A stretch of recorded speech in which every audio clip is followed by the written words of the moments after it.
बाहेर मुसळधार पाऊस पडत असताना घरात गरमागरम वडापाव बनवण्याचा आनंद काही औरच. म्हणूनच इथे मी बटाटे शिजत घातलेत. बटाटे शिजत आहेत तोपर्यंत इथे पीठ तयार करून घेते. 1.5 कप बेसन घेतलं आहे. अर्धा किलो बटाटे शिजत घातलेत, त्यासाठी 1.5 कप बेसन असं प्रमाण आहे. पाणी घालून हे पीठ तयार करून घ्यायचं आहे. हे पीठ आता बाजूला ठेवलं आहे आणि आता एक झणझणीत असं वाटण तयार करूया.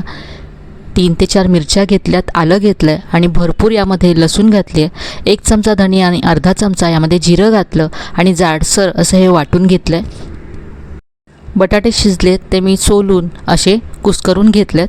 आता आपण स्टफिंग तयार करूया. कढई ठेवले, तेलामध्ये मोहरी घातली, कढीपत्ता घातला, हिंग घातला आहे. यानंतर तयार केलेलं वाटण घातलं. वाटण छान असं परतून घेतलं. थोडीशी कोथिंबीर घातली, हळद घातली. यानंतर यामध्ये बटाटे घातले, चवीप्रमाणे मीठ घातलं.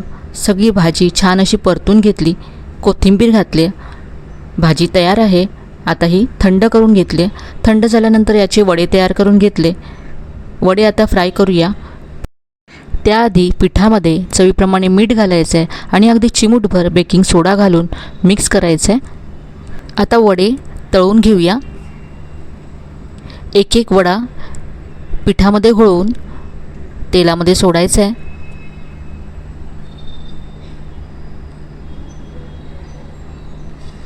गोल्डन ब्राऊन होईपर्यंत हे वडे मी असे फ्राय करून घेतलेत.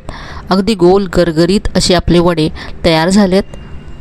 याबरोबरच मी चटणीसाठी चुरासुद्धा फ्राय करून घेतला आहे. आता आपण लाल चटणी बनवूया.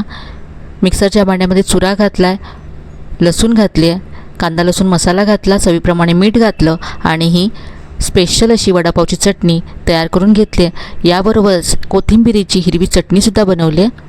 दोन्ही चटण्या वडे तयार आहेत. आता आपण वडापाव सर्व करूया. बाहेर पडणारा मुसळधार पाऊस आणि घरी बनवलेला हा झणझणीत वडापाव, माझी तर संध्याकाळ अगदी मजेत जाणार आहे. तुम्हीसुद्धा बनवा आणि एन्जॉय करा.